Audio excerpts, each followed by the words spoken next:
ఊహించని ప్రకృతి విపత్తు. ఎటు చూసినా వరద నీరు. కళ్ల ముందే కొట్టుకుపోతున్న ఇల్లు. సర్వస్వం కోల్పోయి రోడ్డున పడిన లక్షలాది మంది ప్రజలు. ఆకలితో అలమటిస్తున్న చిన్నారులు. ఆఫ్రికా ఖండంలోని మొజాంబిక్ దేశంలో గత కొన్ని వారాలుగా నెలకొన్న అత్యంత హృదయ విదారకమైన పరిస్థితి ఇది. సరిగ్గా ఇలాంటి విపత్కర పరిస్థితుల్లో ఆ దేశానికి ఒక ఆశాకిరణంలా ఒక భారీ నౌక సముద్ర తీరాన్ని చేరుకుంది. ఆ నౌక మీద ఏ పాశ్చాత్య దేశపు జెండా లేదు.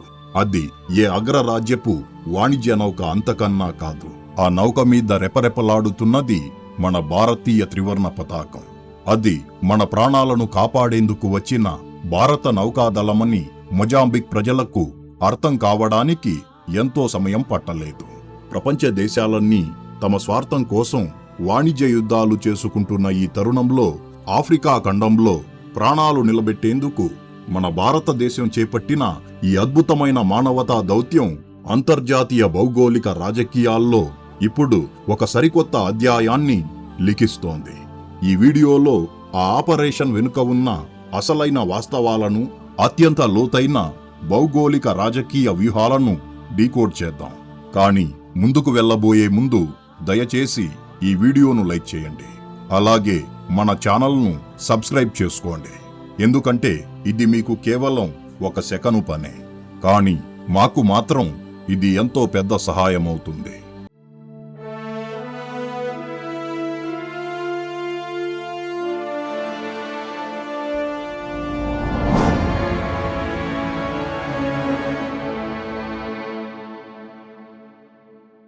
అంతర్జాతీయ వాణిజ్య మరియు రక్షణ రంగాలను ఒకసారి నిశితంగా గమనిస్తే ఏ దేశమైనా సరే తమ సరిహద్దుల భద్రత కోసం లేదా వ్యాపార ప్రయోజనాల కోసం మాత్రమే తమ నౌకాదళాన్ని వినియోగిస్తుంది.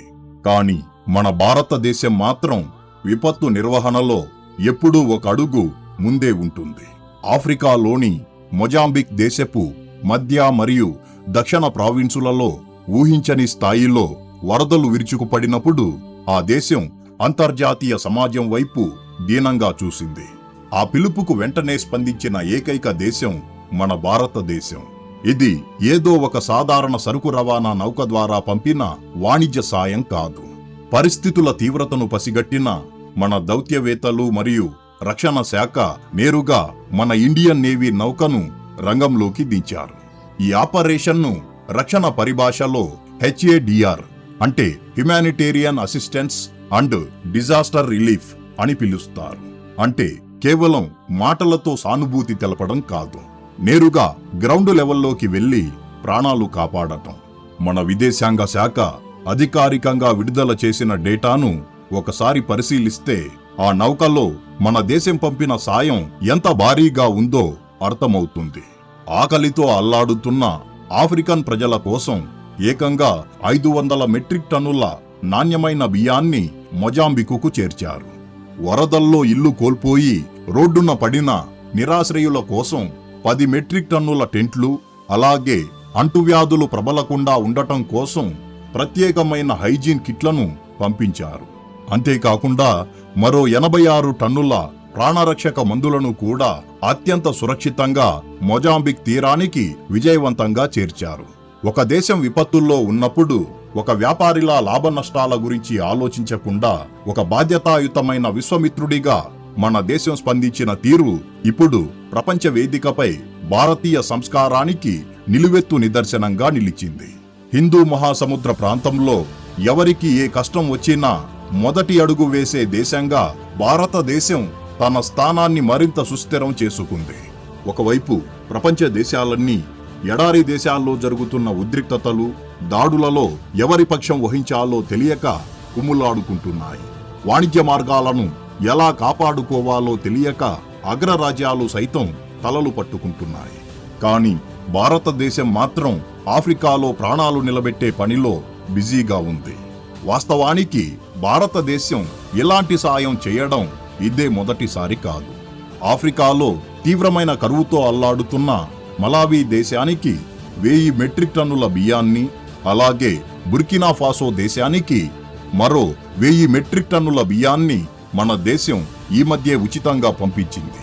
ఒకప్పుడు సాయం కోసం పాశ్చాత్య దేశాల నౌకల వైపు చూసిన ఆఫ్రికా దేశాలు ఇప్పుడు ఆపద అనగానే ముందుగా ఆశగా చూస్తున్నది భారత తీరం వైపే.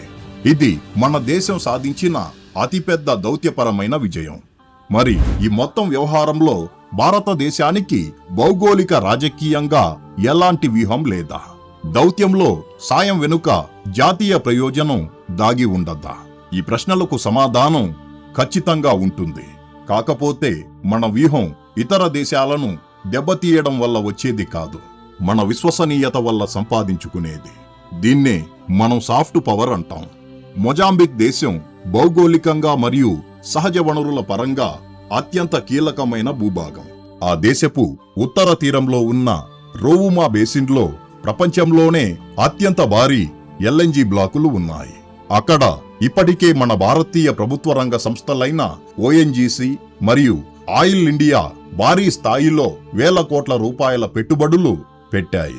భవిష్యత్తులో మన దేశపు ఇంధన అవసరాల కోసం మనం ఎప్పటికీ కేవలం ఎడారి దేశాలపైనే ఆధారపడి ఉండలేము. ఆ మార్గాల్లో భద్రత రోజురోజుకు ప్రశ్నార్థకంగా మారుతోంది. ఈ క్రమంలో ప్రత్యామ్నాయ ఇంధన వనరులను వెతుకుతున్న మనకు ఆఫ్రికా ఖండం అత్యంత కీలకం. ఒక దేశంలో మన $1 బిలియన్ పెట్టుబడులు ఉన్నప్పుడు ఆ దేశ ప్రజలు ఆపదలో ఉంటే నిస్వార్థంగా ఆదుకోవడం ఒక గొప్ప వ్యూహాత్మక బాధ్యత. ఇలాంటి విపత్కర పరిస్థితుల్లో మన నౌకాదళం ద్వారా మనం చేసిన ఈ నిస్వార్థ సాయం రేపు ఆ దేశాలతో మనకున్న బంధాన్ని ఎవరూ విడదీయలేనంత దృఢంగా మారుస్తుంది. లాభాలు మాత్రమే దండుకొని వెళ్లిపోయే పాశ్చాత్య కంపెనీలకు, కష్టకాలంలో కన్నీళ్లు తుడిచే భారతీయ ప్రభుత్వానికి ఉన్న తేడాను ఆఫ్రికా ప్రజలు ఇప్పుడు ప్రత్యక్షంగా అనుభవిస్తున్నారు. రేపటి రోజున మొజాంబిక్ ఈ విపత్తు నుంచి పూర్తిగా కోలుకున్న తరువాత తమ దేశంలోని భారీ ఇంధన ప్రాజెక్టులు మరియు మౌలిక సదుపాయాల అభివృద్ధి కోసం వారు గ్లోబల్ టెండర్లు పిలిచినప్పుడు ఏ దేశానికి మొదటి ప్రాధాన్యత ఇస్తారు? ఖచ్చితంగా ప్రాణాలు కాపాడిన భారతదేశానికే వారు రెడ్ కార్పెట్ వేసి స్వాగతం పలుకుతారు. ఒకవైపు మానవతా దృక్పథం, మరోవైపు పక్కా ఇంధన భద్రతా వ్యూహం. ఇది కదా అసలైన భారతీయ దౌత్యం. ఇది కేవలం ఆఫ్రికాకు చేసిన సాయం మాత్రమే కాదు, రాబోయే దశాబ్దాల్లో గ్లోబల్ సూపర్ పవర్గా ఎదగబోతున్న భారతదేశం తన భవిష్యత్తు కోసం వేసుకుంటున్న అత్యంత బలమైన పునాది. కేవలం సైనిక శక్తితోనే కాదు, మానవత్వంతో మరియు వ్యూహాత్మక సాయంతో కూడా ప్రపంచాన్ని ఎలా శాసించవచ్చో భారతదేశం నేడు ప్రపంచ దేశాలకు ప్రాక్టికల్గా చేసి చూపిస్తోంది.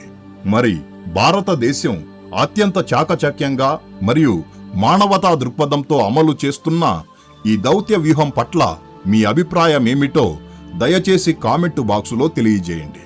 ఈ వీడియో కింతే ఫ్రెండ్స్. ఈ వీడియో మీకు నచ్చినట్లయితే లైక్ చేయండి. అలాగే ఇలాంటి మరిన్ని ఇన్ఫర్మేటివ్ వీడియోస్ కోసం ఇప్పుడే మన ఛానల్ను సబ్స్క్రైబ్ చేసుకోండి. జై హింద్.